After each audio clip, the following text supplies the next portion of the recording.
big purchase because that will help. Hey, I don't like that. Not hey. No. Nope. Not how I'm going to do it. Hey, nope. See, I almost did it again. I'm just so used to saying hey that's how I want to start the program, but I don't want to start it. So how I will start it is saying, welcome to the show. This is The Stone Genius, a podcast. See, I like it as The Stone Genius, a podcast, because if I decide to do other things, The Stone Genius, the movie, The Stone Genius, the TV show, The Stone Genius, the limited animated series, there could be different things. So I believe that The Stone Genius, a podcast, will allow people to say, oh, I bet this is The Stone Genius, and I bet this is his podcast. That's what I'm thinking. Welcome. Hey. Let's see what I got. I packed a bowl. I have my pen. I don't have a drink. So if I start coughing, if I have a dry heaving fit,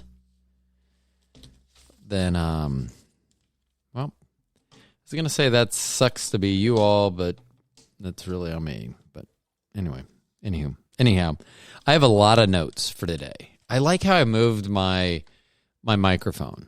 And if you follow me on Instagram, you would notice that my microphone is positioned differently than maybe it has been in the past, and is positioned differently than the picture with Bobby.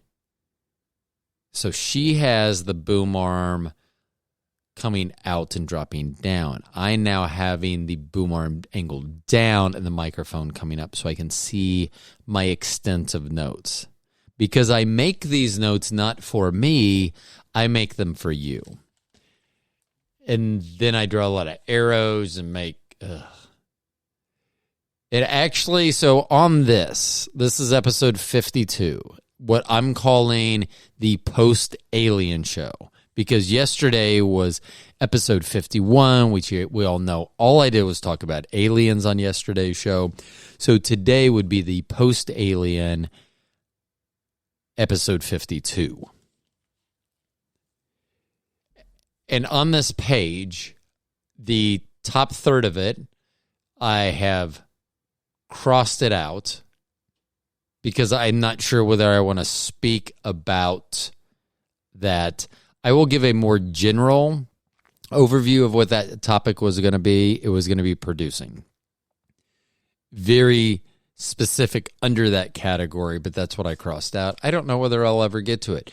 Then there's the next third, and then there's a lot of notes everywhere and arrows drawing to names and notes that I need to use. The next third, so top third crossed out. Next third, I've moved all of that already to Thursday. I decided when I started writing Thursday's show, it co-mingled, co-lived, I can't habitated, hold on.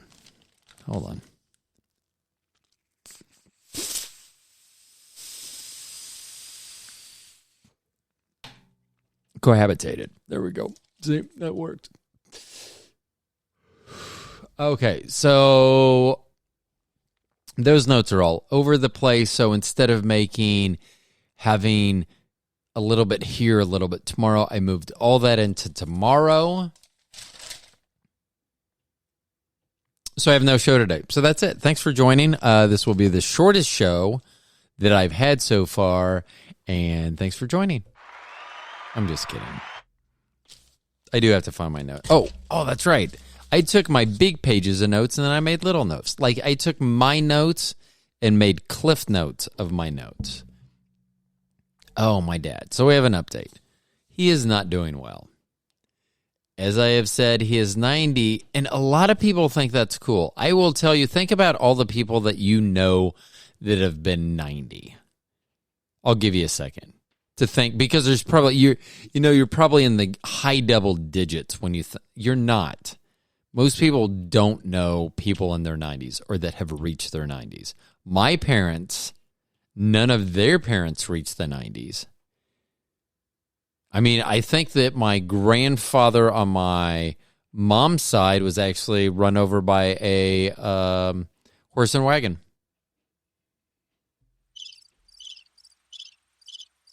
I was just kidding.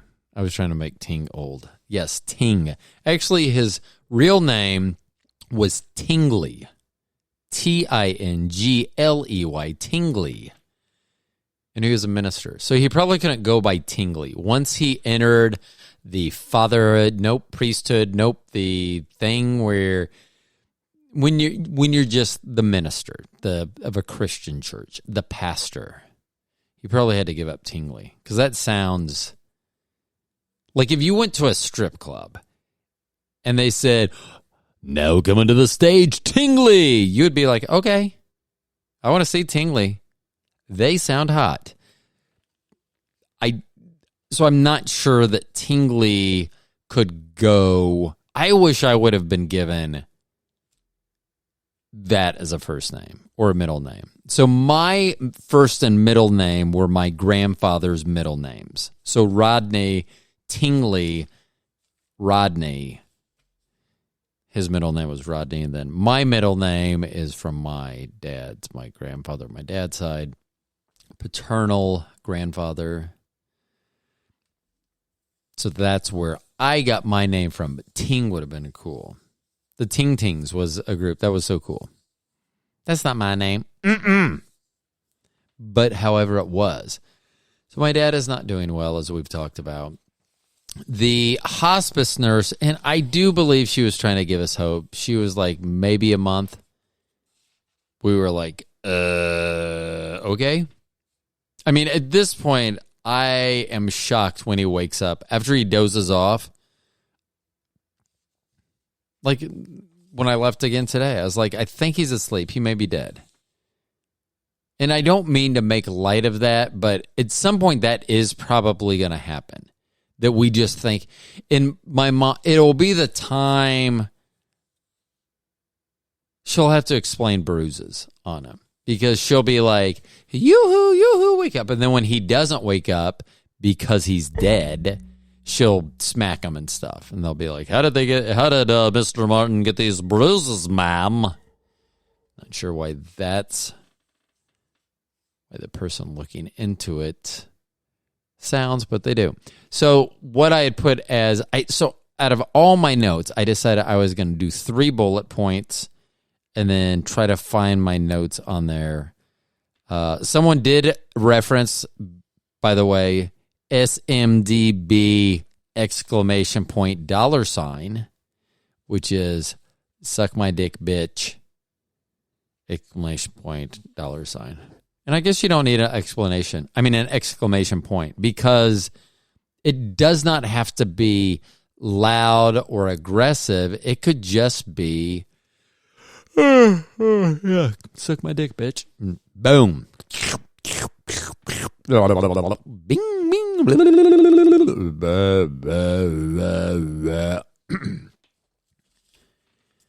That may not be actual audio of Bobby performing oral pleasure to me.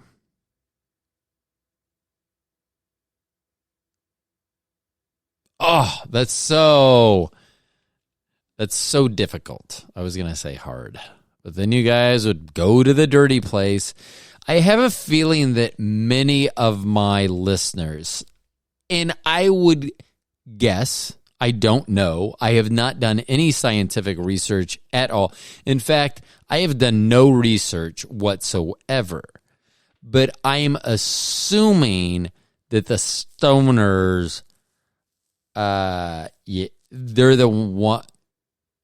Never mind. I'm moving on. So what I was going to talk about was should you lie to a person that's dying? So I thought about this initially, and then I go down the rabbit's hole. The rabbit hole, not the rabbit's hole. Oh. Going down the rabbit's hole. I believe that I am going to turn that into a new sex act with Bobby. She'll be like, what's that? I'll be like, I call it going down the rabbit's hole. She'll be like, please don't. Oh, that'll be fun. So going down the rabbit hole. So it started with, like, if someone, like in a movie, if you know they're going to die and they're like, oh, you be all right, Slim, or whatever. I'm thinking of old-timey Western movies.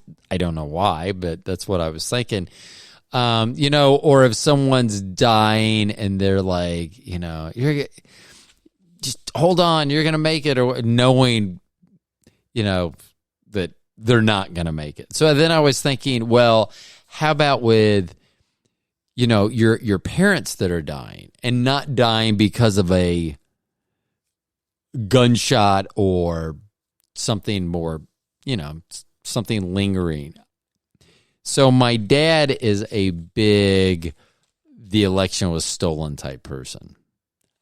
I, however, believe in what plays out in the courts of law and what can actually be proven.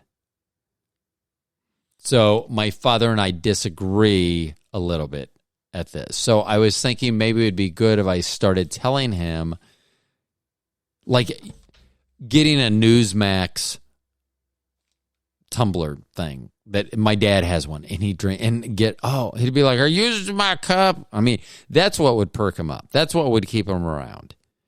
So I'm not going to do that. I'd be like, "No, I got my own." I mean, he would tear up if I said, and I've always been unregistered, not unregistered. I've always been unaffiliated. When I register, I've been unaffiliated, which technically makes me an independent, but I am not Republican, Democrat, nor any other major party. I'm unaffiliated. So if I told him that I had become Republican, my fear would be that then he would stick around. And people listening to this may go, oh, that doesn't sound great. Well, then you come hang out with my 90-year-old dad. Because I'm going to tell you, no matter how much you see it eye to eye on any or all topics, you will find it challenging to spend time with a 90-year-old man. So perhaps I would lie to them. And then I started thinking about it. Well, if I told, to make them happy on their deathbed, if I told my parents that I had become a Republican, that would be almost, they would feel like they could go to the light at that point, even though I'd have my fingers crossed, which I am checking. I can, even with my horrible hands, I still can cross my fingers. One hand much easier than the other, but I can do it. I started thinking about what Bobby would need to tell her parents to make them happy. And it's very easy. It would just be like, I left Rodney. I left the Stone Genius. So that would make them happy. So whatever it takes. And just thinking about that now, if they're on their deathbed, I could go see them and go, I left your daughter. I just felt I was too good for her. They would, no matter how incapacitated they were, how close they were to Heaven's Gate, they would somehow still manage to be able to strangle me at that point if I said that, because we all know that that is not true in any way, shape, or form. So can you lie to a dying person? And if you are, or like, would you do it in just, hey, I didn't want to tell, I'm an alien. This is our language. I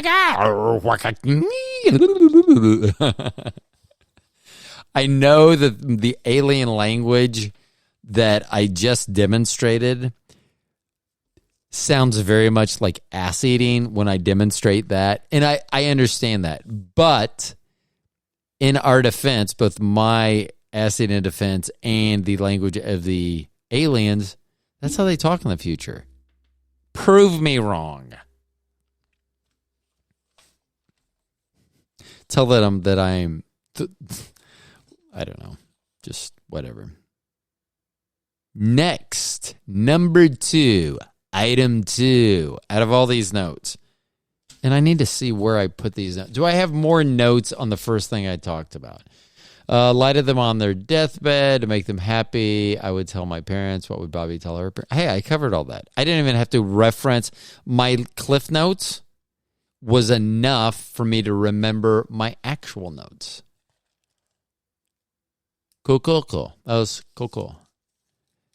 So the second thing I was going to talk about is taking problems to the top. And I mean this in almost every aspect. Whether you have a problem somewhere, if you know it's going to go somewhere, I find it always better to go to the top instead. Even I'll just use, if I was going to do something within my giant Fortune 500 company, I would not go to HR. I would handwrite or type a letter to the CEO and then mail that in to have that done. And I have done this before. It did get the results that were warranted by the situation. But my fear was if I went up, because it did have to do with the area's HR. So if I went up, I was going to get entangled in there. Then you have relationships, you have things. So when you go up, what people usually would say, well, these are the channels you need to go through. When you go through those channels, someone that's on the low rung is going to think that they can handle your problem or your issue when they probably can't. Most people wildly overestimate their abilities. And if you don't believe me, go to any golf course and sit along the sidelines and watch people when they're looking for their ball. They are almost always 10 to 20 yards too far ahead because they overestimate their capabilities when they hit a ball. And I'm not even talking like if they hit something and they're looking. I'm just talking if they hit it and they're looking for it. Most times people were wildly, if it's in the rough and they can't see it, they will wildly overestimate that. I do it all the time. I will call people out. I live on a golf course, so I will let them look for a while, and I will make sure that they understand that I have seen them and everything. We may make eye contact and nod a wave, and then I'll be like, are you looking for the ball? Oh, no, it's way back here. So because I do think that's funny. I mean, I get it. When I used to play golf, I'd hit balls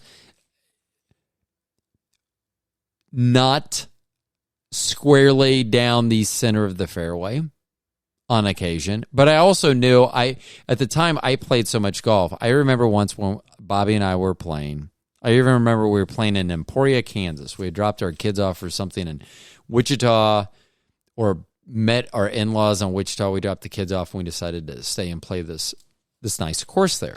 And very, very, very nice course. But we were playing late and it was in the summer. It was late in the evening. And so when we got to the final few holes, there were some that went directly into the sun. So it was nearly impossible, if not impossible, to see where the ball was going to go for either one of us. Even it was impossible for the person hitting the ball, near impossible for the person standing off to the side, shading their eyes and trying to see where the ball goes. At that time, I played so much golf, nearly 300 rounds a year, that I just knew, I could tell if I hit it squarely, if I didn't hit it squarely, if the face was open, closed. And so even though I would hit it and I would be blind, I would know exactly where. I could go and within a couple of yards, I would know where that ball was because I could tell where it went. When you have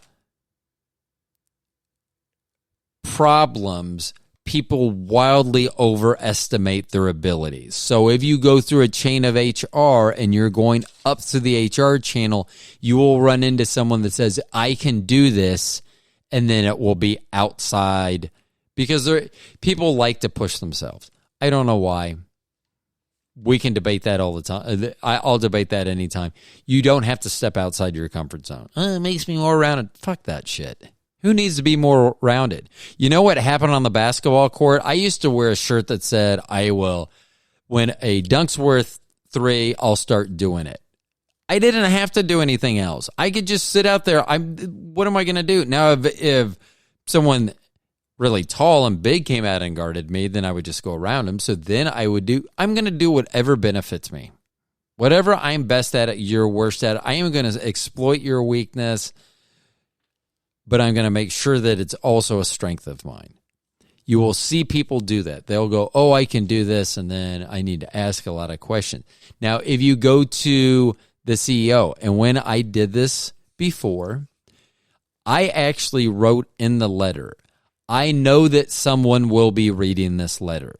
I knew it wasn't going to get to the CEO, but I sure as shit knew that there was someone special that was going to be reading any letters that were addressed to the CEO.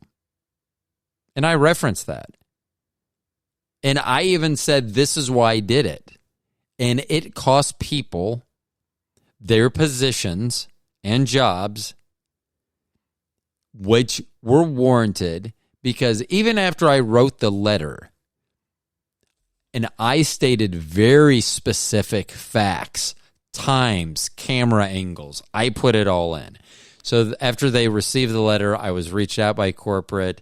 They emailed me, wanted to set up a call. I said no. They responded, they're like, why? We want to get more details about this. I said, every detail you need to know is in the letter. There is no additional information that I can give you than what is in that letter.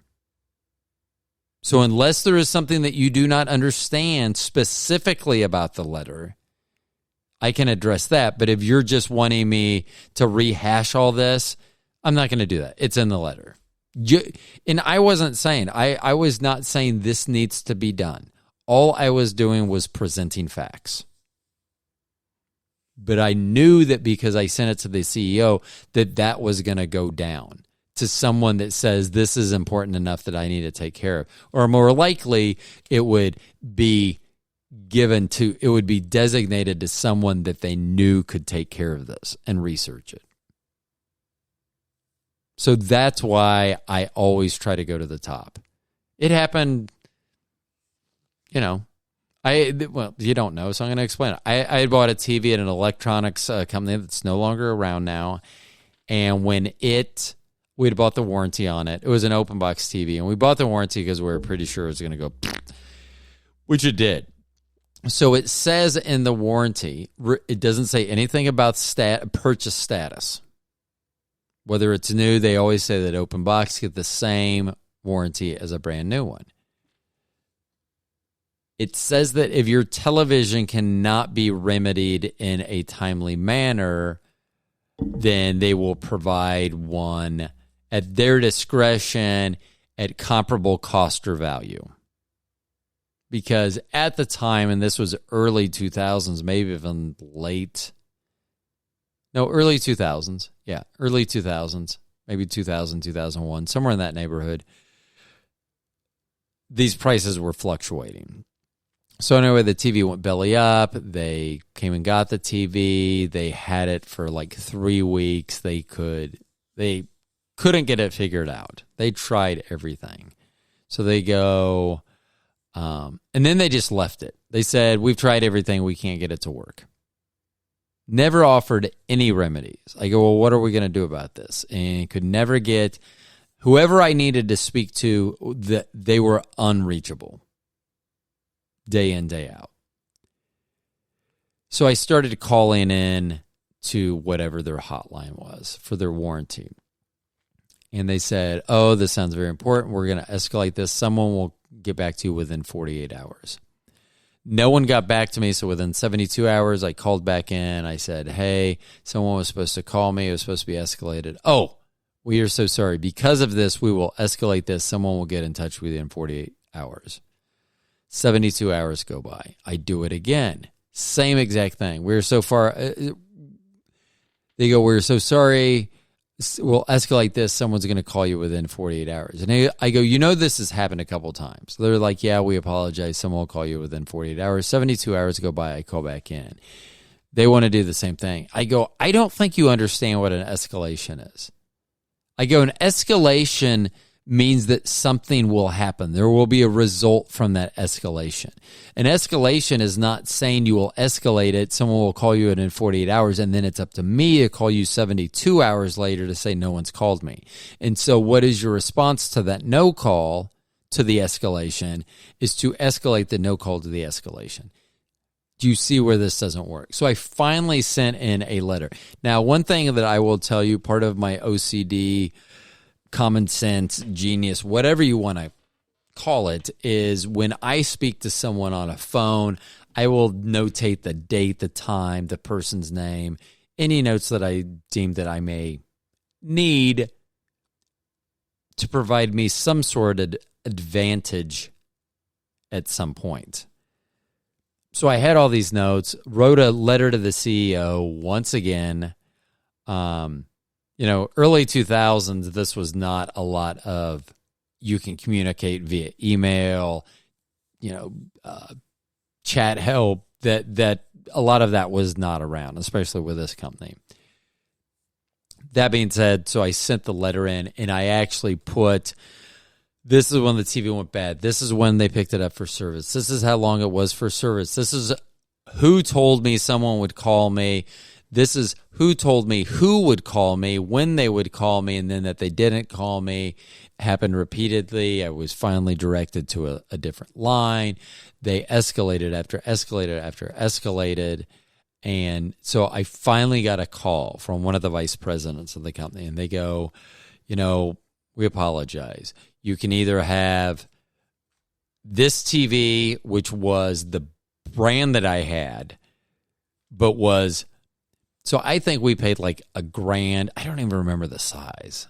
I want to say, because this was our first big screen, a big box TV back in the day. So this would have been, I want to say it was 60 inches, maybe 65 inches, 60 DLP, if anyone remembers what a DLP is. So it was a DLP television, and the company that we bought it from, the only replacement that they could do, I think we bought it for $1,000. I think it probably was a retail like at $1,500 or $1,800, somewhere in that neighborhood. And the only replacement they had was a $4,000 TV.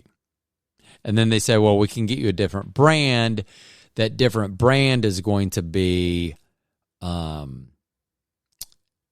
still much more, $2,500, $3,000, something like that. And I go, I don't care.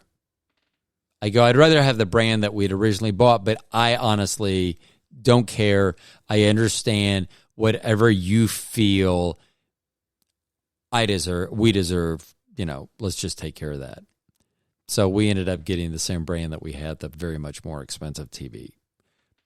So that got handed. If I would have gone up if I would have just written in or tried to call into their customer service, it would have been an even lengthier, more drawn-out process than what it was. So my suggestion, if you have a complaint about something, go to the top. Here's another thing I'm going to speak about real quick.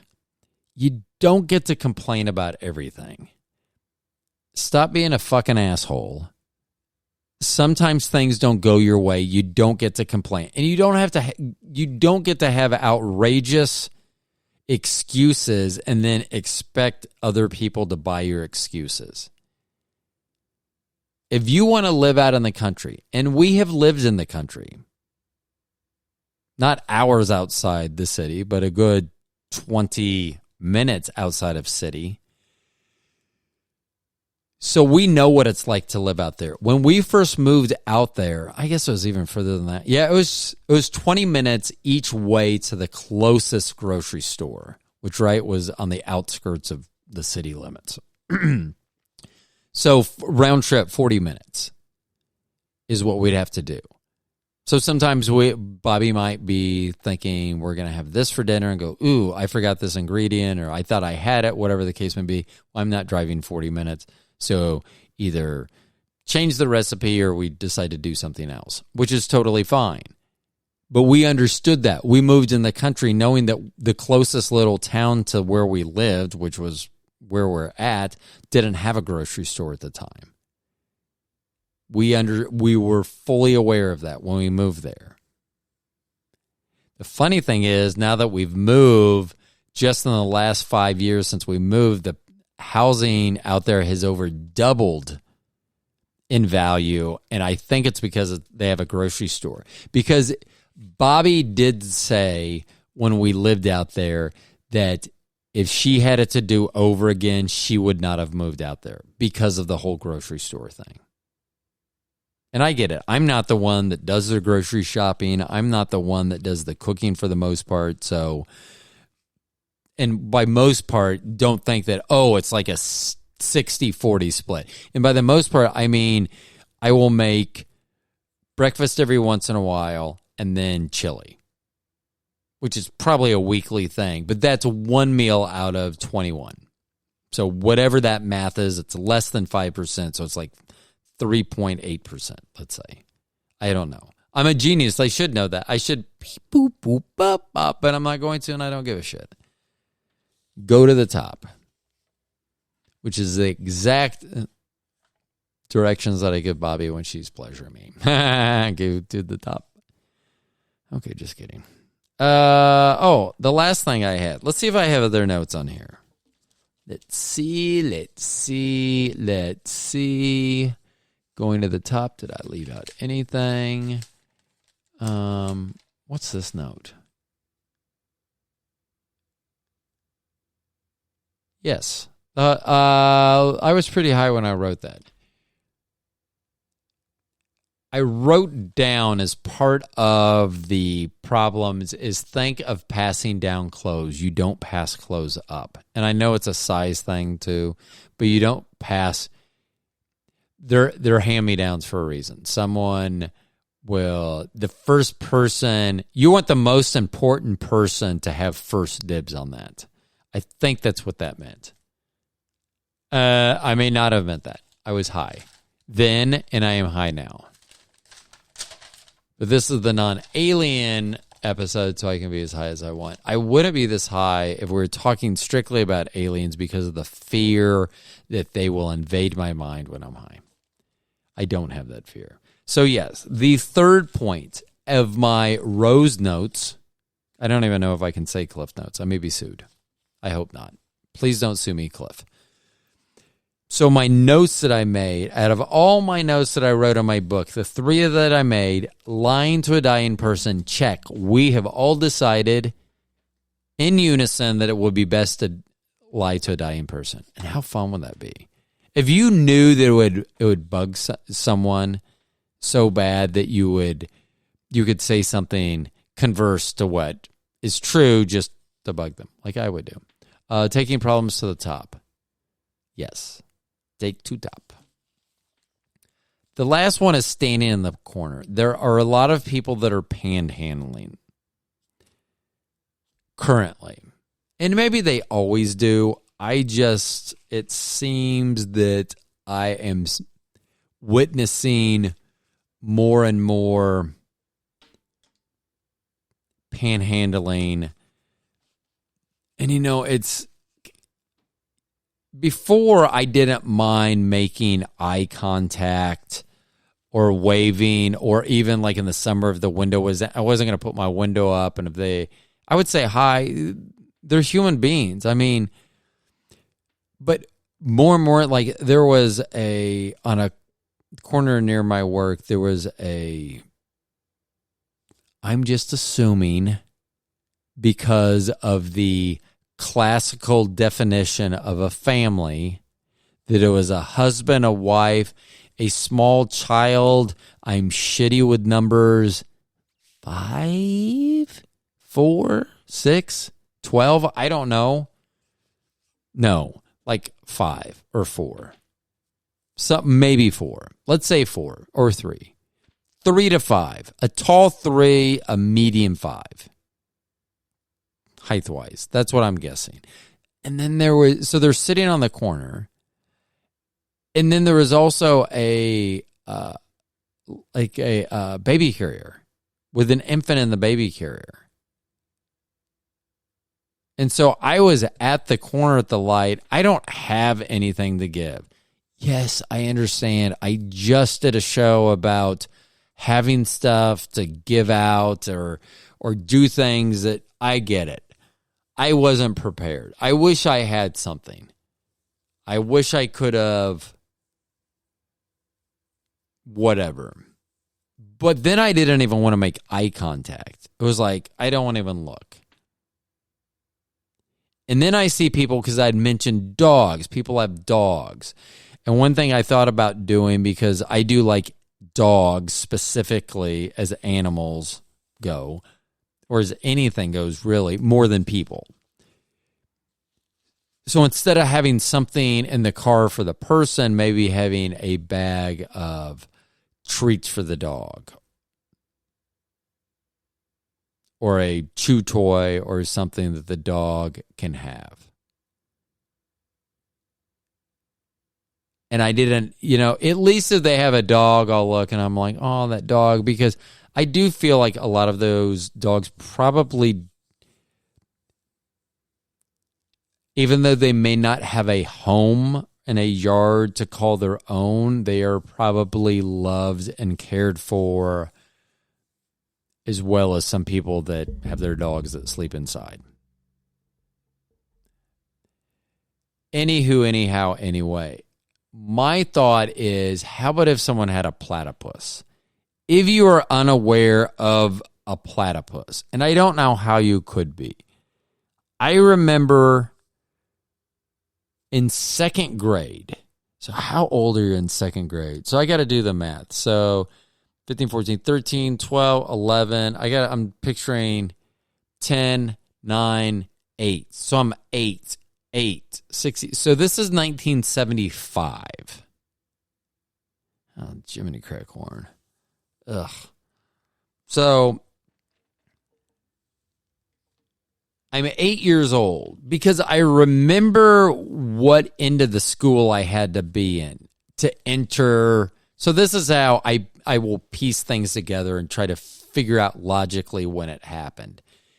And I don't know if everyone does this, I would think, but some people just give you a blank look. Like, I don't know when this happened. A year ago, 15 years ago, I have no concept of time. And I'm not making fun of people. Actually, I am making fun of people that have no concept of time, but I am one of those people. So I am making fun of myself if you want to. If you're going to get mad, don't get mad.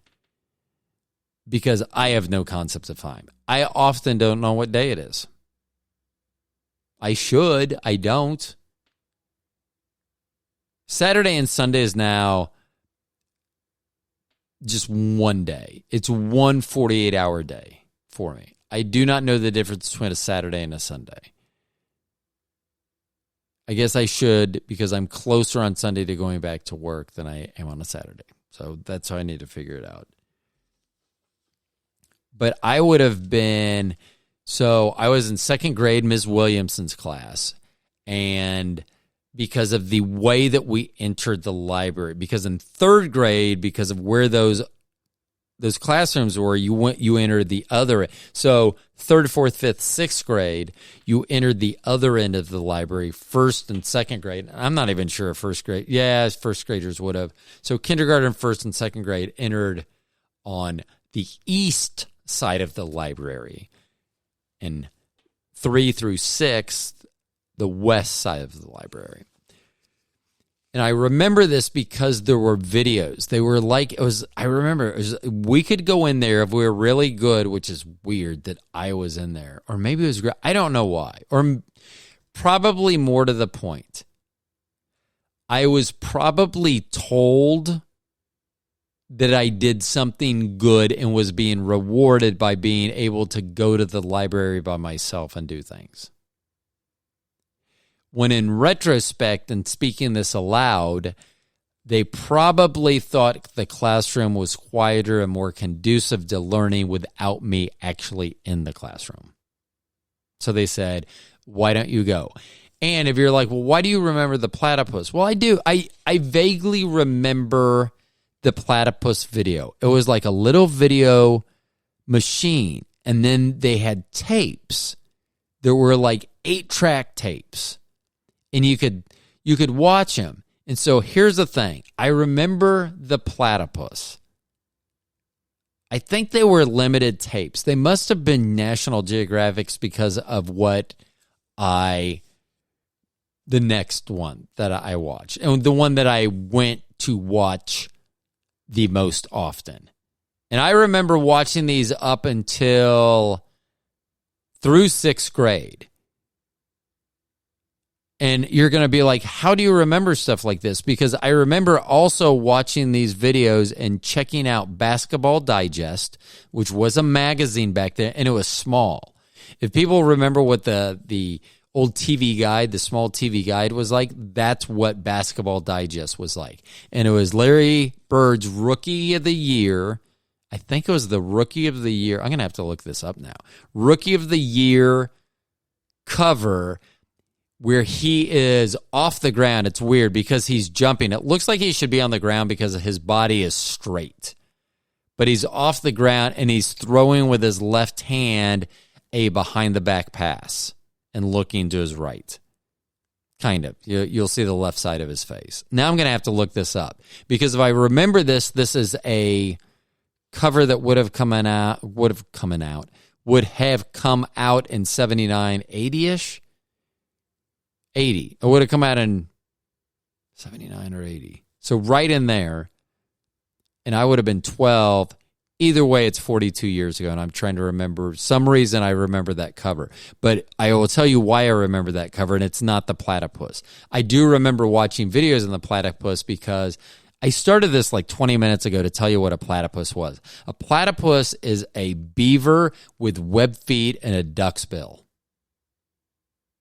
And if you don't think aliens have visited the planet, look at the platypus. Get stoned out of your mind, look at a platypus, and tell me the aliens haven't visited this planet. So I remember watching videos about the platypus in there. And you're like, well, that seems odd. Now, Ro, you've told us that you were stoned, so you're watching the platypus, and you're a genius, so you remembered the time frame from when you first started doing this to the 79-80 Basketball Digest Larry Bird Rookie of the Year cover. And I'm going to find that. I'm going to post that on our Instagram if I can. Unless I'm wrong. Then I will probably just say I couldn't find it and not put it out.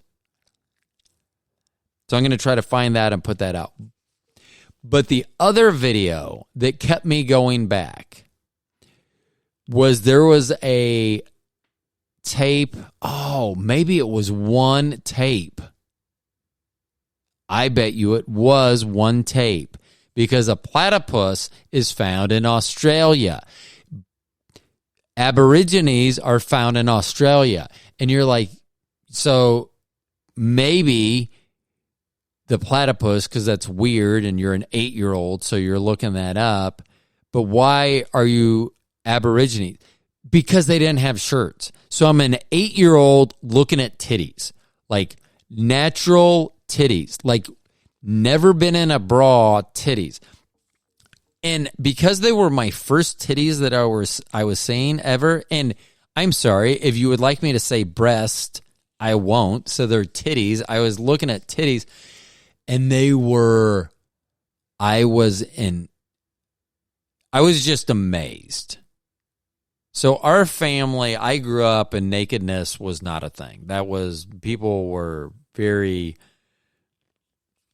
prude at our house, whatever you want to call it. That was not a thing for everyone else.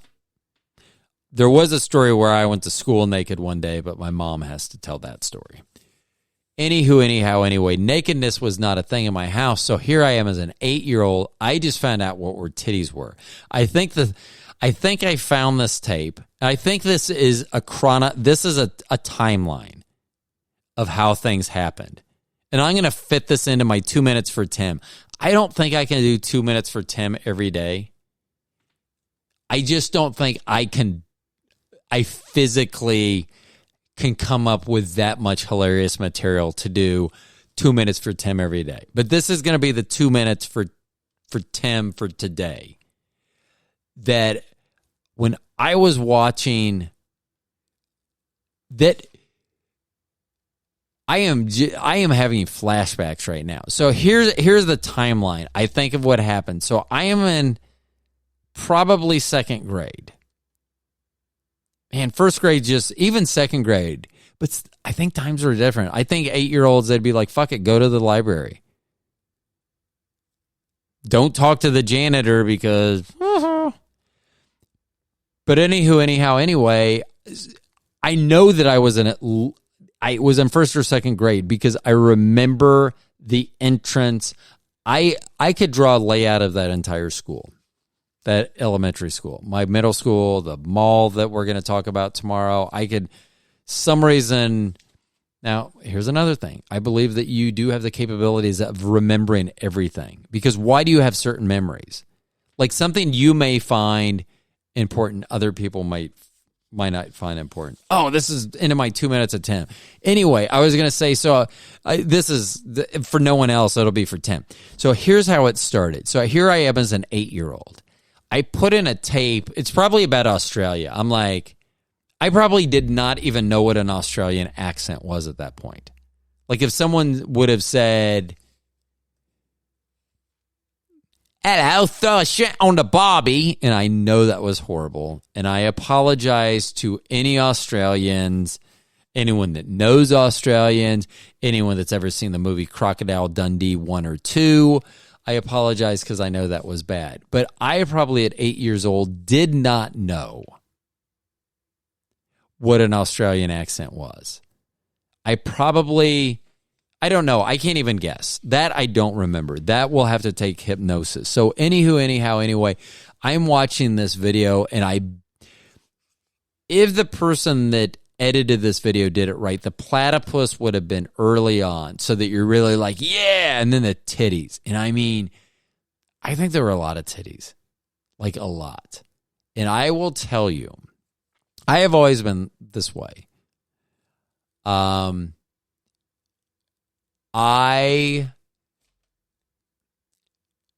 like to get very tan in the summer. I like to be dark. I like to, the darker the color of my skin, I just feel happier and better.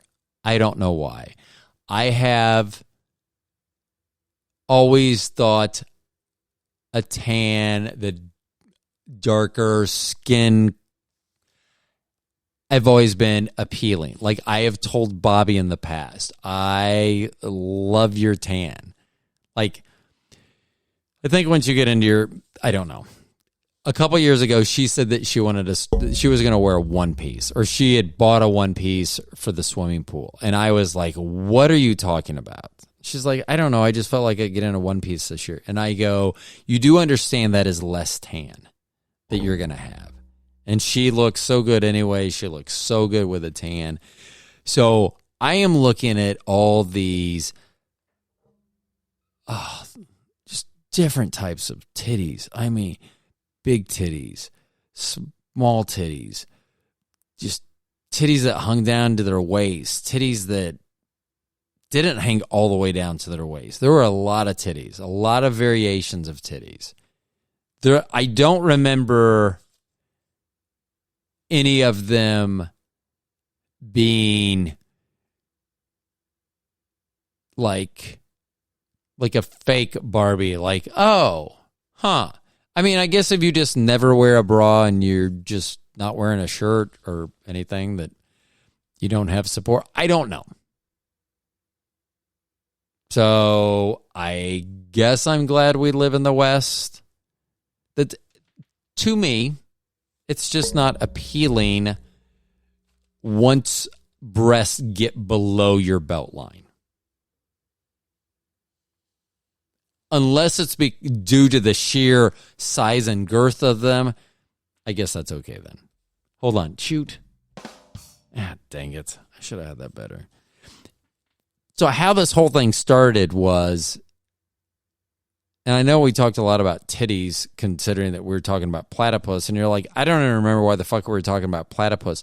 Well, welcome to being a stoner. The reason being, if it started with people on the corner, people that had families that then I didn't want to make eye contact with, because I didn't want to look at the kids' eyes. Maybe that's what they wanted. Maybe that's how they get you. Well, I didn't want to be gotten. It's not that I didn't want to be gotten. I was incapable of providing anything except for a smile. So now that I'm talking this out loud, I should have looked at him and gave him a smile. Motherfucker, I'm such an asshole. Gosh darn me. Anyway. Then we started talking about a person that has a dog. So at least I'm like, oh, no. And then at least I'm getting attention drawn. My attention is being grabbed as opposed to being diverted or wanting to avert my gaze. Can you imagine some motherfucker, this person, I don't know why I said guy, I apologize. This person, if they had a platypus and were standing on a corner, could you imagine a fucking platypus on a leash? Someone's on the corner, they're holding a sign that says, down on my luck, my platypus needs food, anything you do help. That person would break in buco cash. So much so, I almost want to see if I could rent or buy a platypus just to check this out. I wonder if this happens in Australia.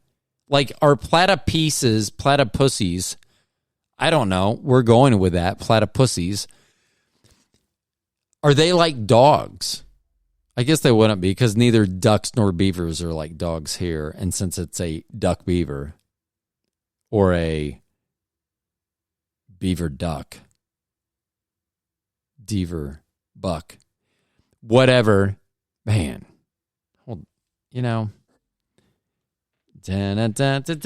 you're waiting. Hey, if you've made it into 52 fucking minutes of the show, you can wait for like 7 seconds while I light.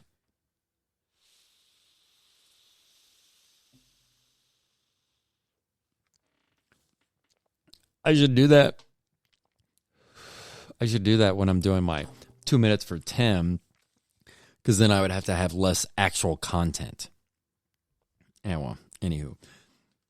But if you had a platypus, that person that had a platypus, because think about it, back in the day, if you don't remember this, you could look it up. There was a homeless person that had a sign that said, need money for karate lessons, ninjas killed my family. Which went viral probably about the time viral was actually becoming a thing. Everyone thought that was hilarious. And it was. That was quite creative, and I bet that person was very successful in asking people for money and them actually giving money.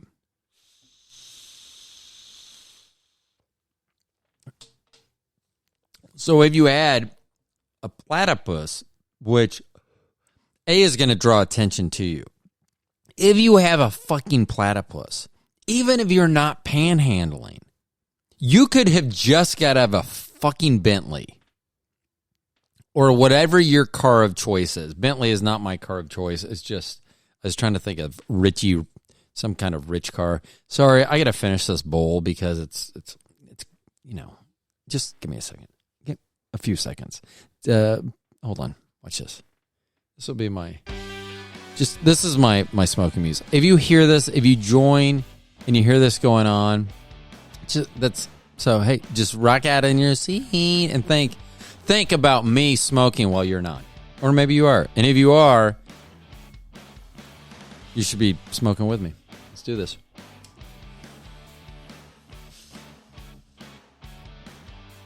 Okay, enough of that music. Ugh. So if you got out of a McLaren and you pulled up, it doesn't matter because a McLaren would get attention. So you pull up out of the most generic car, Honda Accord, Hyundai Sonata, Toyota Camry, any of those fine cars, but nothing that is probably going to make someone's head spin. So you park and then you pull out a fucking platypus. You pull out this fucking beaver that has web feet and a bill. You pull out a fucking duck beaver, which I was going to say sounds like a sex act, but it doesn't. I was trying to make it funny. It didn't work. Anywho, anyhow, anyway, you pull it out. So you have a nice car. You have a 2022 Hyundai Sonata Accord. I don't know, whatever your models. I know I mixed 2 cars there, so let's mix 3 cars and throw in the Camry. So you get out of that car, a brand new car, but not one that's going to cause a lot of attention. Then you pull out the star of the show, the platypus. Everyone starts paying attention.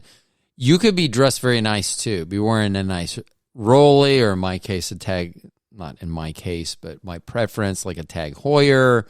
So you're there and you're dressed nice and you have a nice car and everything. But if you said to someone, man, I'm really short on cash and I gotta get Otto. I don't know why I named him Otto or her. I always call my dogs he, but they are always females and they've always been fixed, which makes them its, and there's some discussion, but that's how I have female dogs who I call boys, and sometimes in many cases have had boys' names, and guess what? It's a dog. I think Dakota's okay with it. I'll ask. Next time I see her, I will ask. Luckily, I'm not looking at that dog right now. But if you ask someone, I need $50, and they'd be like, what does a platypus eat? First of all, no one knows. I don't think anyone listening to this show, stoner, genius, anyone outside of those 2 realms, I don't think if someone is listening to this show the day it comes out, which would be April 6th, Wednesday, April 6th, 2022. If someone is listening to this the day of its release and literally knows what a platypus eats, because I'm messed up, because it's pretty much like, I would say 80% of it visually is beaver. And then the other 20% is duck. Which reminds me, never mind. I always want to make comments and I don't ever want to get in trouble, so I'm not.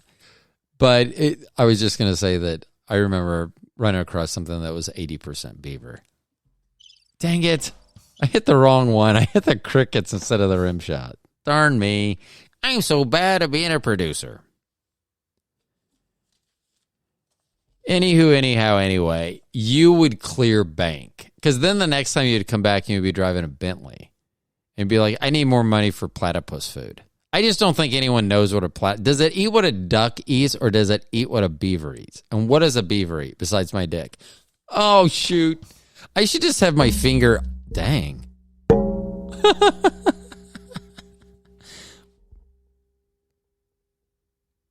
There we go. I should probably just be fingering Rimshot all the time. Oh, I didn't even mean to push it that time. That takes too long for a Rimshot to reset. Anywho, anyhow, anyway.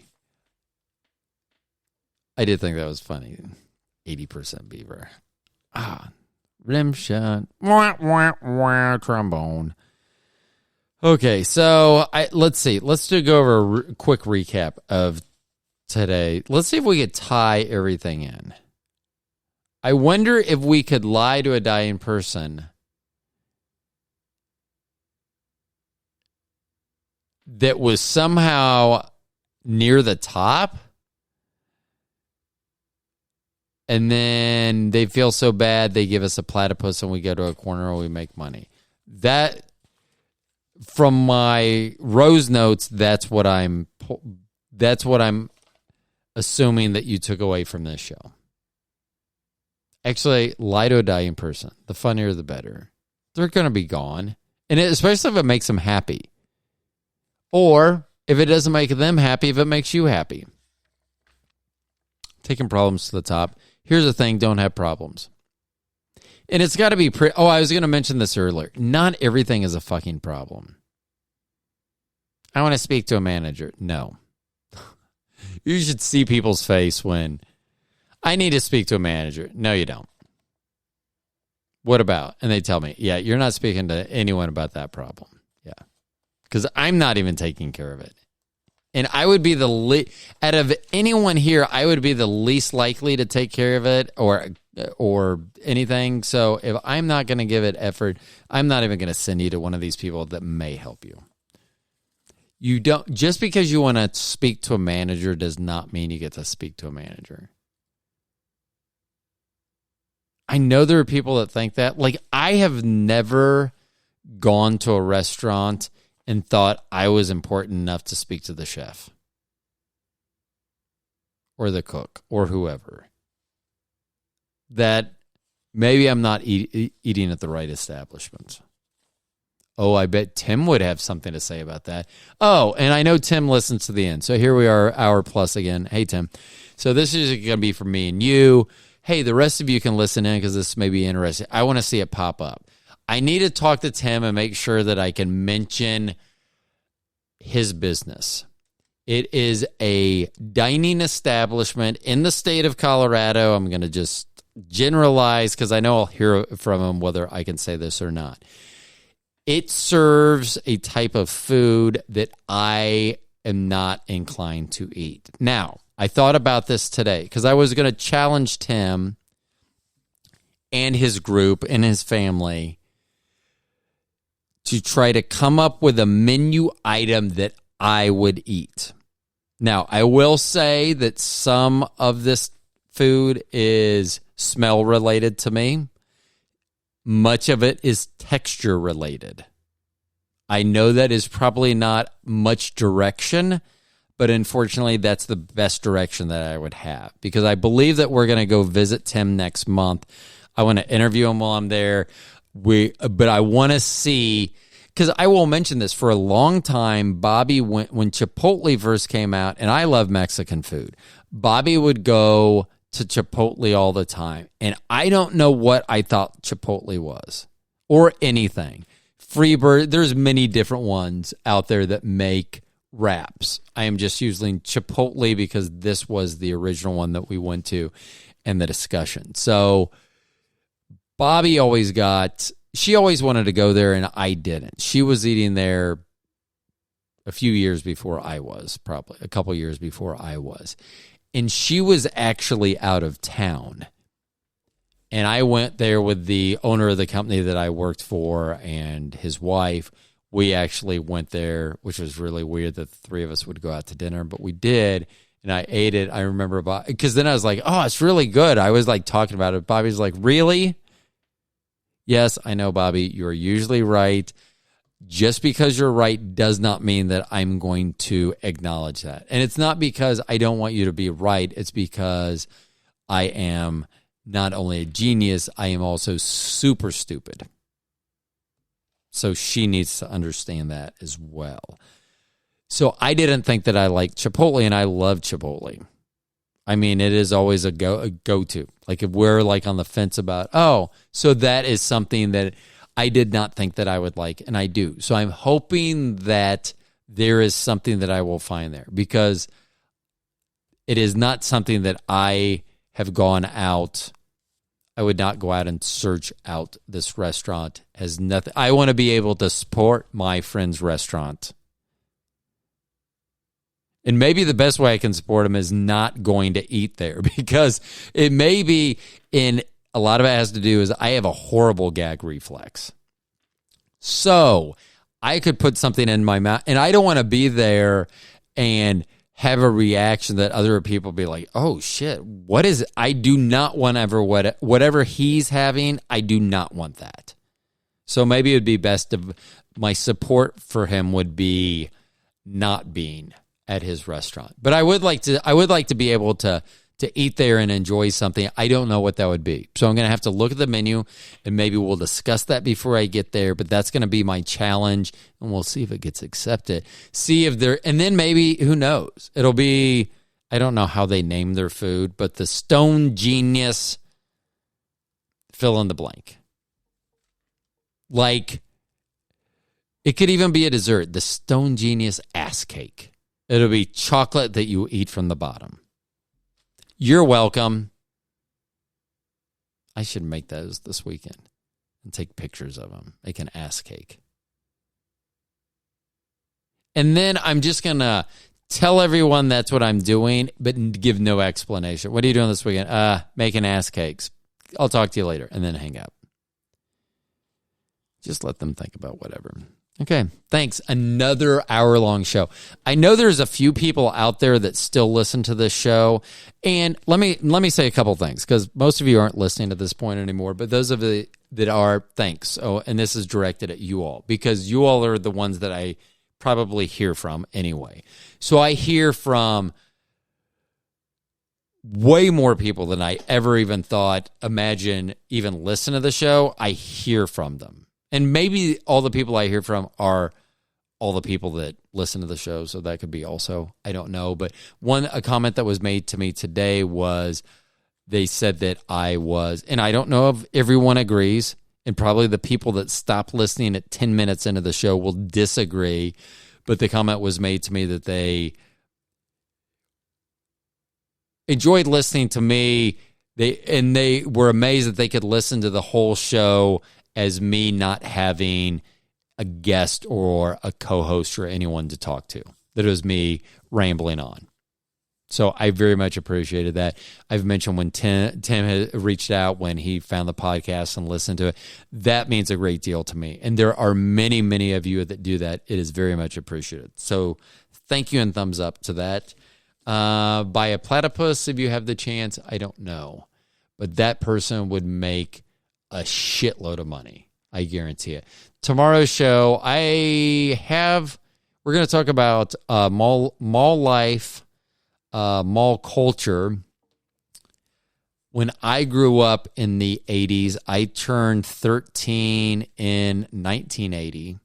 So I hit the teenage years, started 1980 and as a teenager. And so, ended the 80s in my early 20s, so I just turned 21 and everything. So there was a lot of things going on. So I spent a lot of time in the mall, shopping, playing, running around, causing havoc. First kiss was in a mall. First a lot of things probably were in a mall. Movies snuck into, probably, shoplifted for the first time in a mall. All that type of stuff.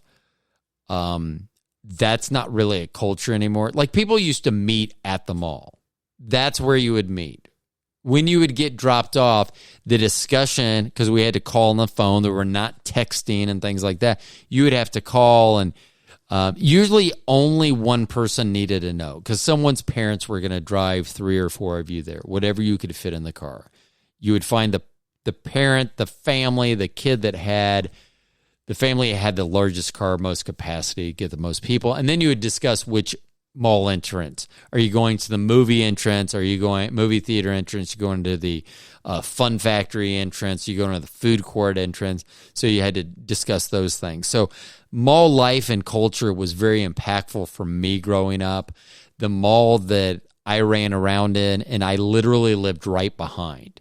There was our house, a wood, like an 8-foot tall wood fence, a whole bunch of trees, but only like 50 feet between us and the mall parking lot. You couldn't see it because of the way everything was landscaped, but it was there. I would just walk through those trees and I was at the mall. So I was at the mall all the time. I have so many memories. I mean, I remember I could sketch out that mall. That mall is not there anymore. There are some things that are being built, but you can actually go, and there have been a couple times where I've been in that area where I have physically gotten out of my car and walked to a spot, which is now grass. And I could tell you first floor, second floor, third floor, where we would be in the mall at that location. I mean, it's because there were still at that time, and they're being torn down, the last couple of landmarks. There were a couple of landmarks where you could say, okay, if that's there, this would be here. And so it meant a lot for me. I say that if that mall was still there, I would work at any store in that mall, but that is a lie. I would if it was still there. But if it was still there, I wouldn't, because the paradox would be the last 10 years that it was there and dying, I didn't go to it, even though I lived a couple miles away from it. And if I needed to go to the mall, I hated going to the other mall, the big mall that kind of ran, the bigger, nicer, bigger anchor store mall that came in.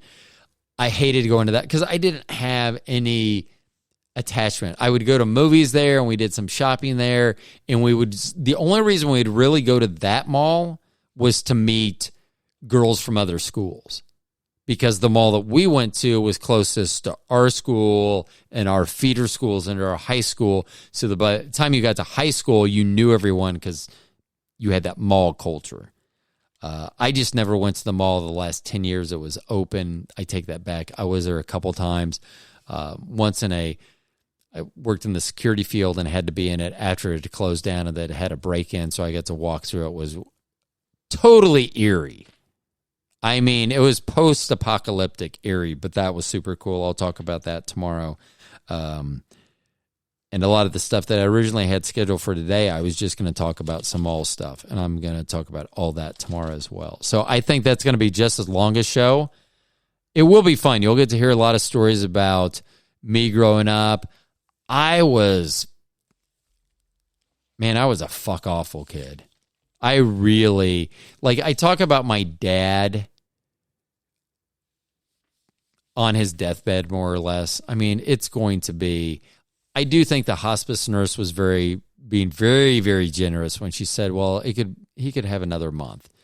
I was like, oh, okay. I thought it was going to be another night, because that's where we feel that we are in that. But I was always getting into shenanigans, and I will tell a lot of those shenanigans because, well, I guess we'll see if I can still get in trouble for some of the shenanigans I may talk about. I don't think I can. So, but we're going to talk about jobs at the mall, first kisses at the mall, all that fun stuff. First time I had a knife flashed on me was at a mall. Simpler times when it was just knives that were being shown to you.